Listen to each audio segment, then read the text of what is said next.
وعمل.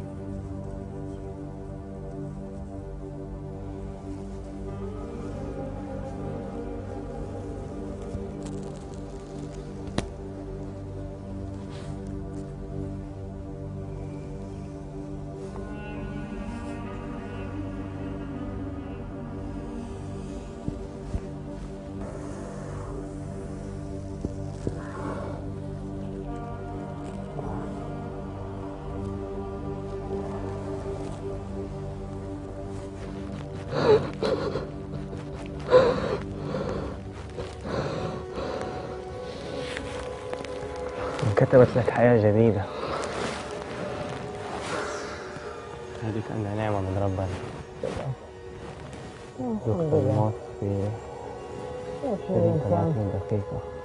ما أتخيل كيف الحياة قصيرة. الحياة حق والموت حق. لما طلعت من القبر أول شيء جاء على بالك إيش؟ شو علاقتي مع ربي؟ مع أهلي،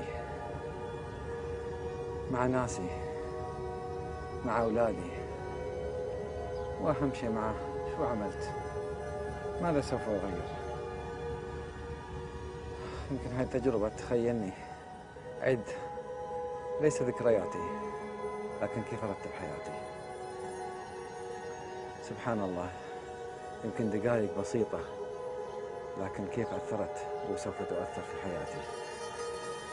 نموذج بسيط، نحن كثير نخاف من الموت، لكن الموت هو جزء بسيط من بداية رحلة الآخرة.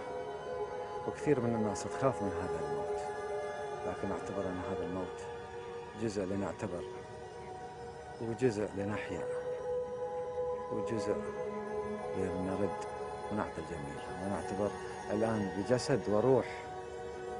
الله أعطاني فرصة ثانية بجسدي بروحي أرجع مرة ثانية وأعمل وأزرع وأحصد وأعطي إلى آخر لحظة حتى أكون جاهز لربي.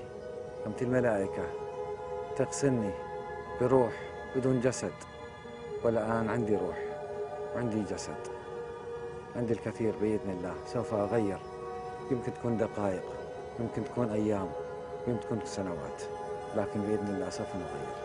الله يكتب لك حياة طيبة وحسن الخاتمة.